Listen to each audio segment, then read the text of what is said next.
नमस्कार दोस्तों, स्वागत है आपका मेरे YouTube channel share market analysis with Ratan में।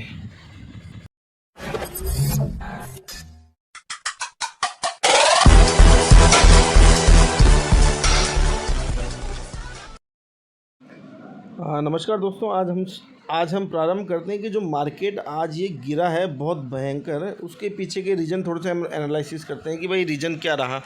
तो हमें ज़्यादा कुछ नहीं करना, सबसे पहले हम लोगों को वैश्विक मार्केट्स पे ध्यान देना है। वैश्विक मार्केट मतलब ग्लोबल जो मार्केट्स होते हैं उन पर हम लोगों को ध्यान देना है। तो यहाँ हम लोग देखने के लिए थोड़ा सा आगे बढ़ते हैं। तो सारे जो मार्केट है 1%, 2%, ये कोई 6%, स्मॉल कैप 3%, 2%, इसी प्रकार से दिख रहा है। लेकिन थोड़ा सा जब हम आगे बढ़ रहे हैं तो इसके अंदर जो हमारे पास ये MOEX और RTSI, ये जो दो एक्सचेंज है पूरे, ये शेयर्स नहीं है दोस्तों, ये एक्सचेंज है पूरे। मतलब पूरा जो मार्केट है रशिया का, वो रशिया का मार्केट अभी एट प्रेजेंट 7.5% से डाउन हो रखा है। तो दोस्तों ये ग्लोबली मार्केट है, ग्लोबल मार्केट जो शेयर मार्केट है वो ग्लोबल मार्केट है। अगर कोई एक कंट्री डूबती है तो दूसरी कंट्री भी उसका मार्केट पर कुछ ना कुछ इफ़ेक्ट करता है, क्योंकि आज हम लोग सभी सामानों के लिए एक दूसरी कंट्री पे डिपेंड कर रहे हैं। कि जैसे मानिए TCS कंपनी है, उसका कोई रॉ मटेरियल बाहर से आ रहा है या कोई जो सर्विस हम लोग दे रहे हैं उस बाहर की कंपनी को दे रहे हैं, तो रेवेन्यू यहाँ बढ़ रहा है। तो ये सारी की सारी कंपनियाँ एक दूसरे से ग्लोबल जुड़ी हुई है। जैसे फॉर एग्जाम्पल जिंदल स्टील को लेते हैं हम लोग, आज नामी कंपनी है। जिंदल स्टील के अंदर रॉ मटेरियल हमारे को रशिया से मिल रहा है, या रशिया के अंदर किसी कंपनी को हम लोग रॉ मटेरियल सप्लाई करते हैं। मान लीजिए रशिया की मार्केट पे इम्पैक्ट पड़ता है, अगर रशिया का मार्केट डूबता है तो उसका इम्पैक्ट इस जिंदल स्टील पे पड़ेगा। जब जिंदल स्टील पे पड़ेगा तो जिंदल स्टील से हमारी जो देश की कंपनियां हैं उनसे सभी कंपनियों में इफेक्ट पड़ेगा। ये मेरा एक एग्जांपल था दोस्तों। तो इसी प्रकार से जब रशिया का मार्केट इतना डाउन हो रखा है, ये तो चलो दोस्तों बहुत ही बेहतर कंडीशन में आ चुका है। एक समय ये था कि जब ये मार्केट 12.5-13% तक डाउन हुआ था, तो अभी तो फिर भी ये मार्केट थोड़ा सुधरा हुआ सा लग रहा है।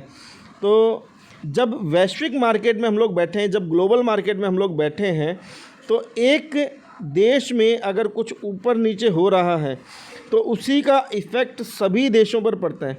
तो आज जितने भी मार्केट आप लोगों को दिख रहे हैं, ये मोस्टली लाल निशान में दिख रहे हैं। तो सारे के सारे मार्केट दोस्तों डाउन दिख रहे हैं। तो जब सारे मार्केट डाउन है और उनमें सब में मैक्सिमम जो पोर्शन है ये हमारे रशिया के मार्केट का है।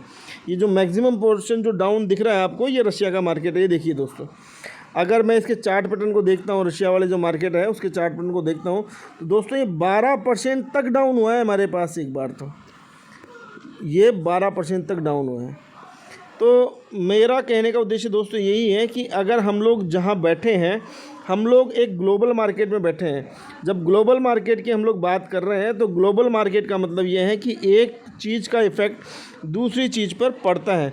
ये देखिए दोस्तों, यहाँ अगर मैं इस पॉइंट की बात करता हूँ तो ये पॉइंट 1025 था, जो कि हाई से, अगर हम लोग हाई से बात करते हैं तो हाई से इतना ज़्यादा गिरा हुआ है, कम से कम 12-13% ये गिरा है मार्केट।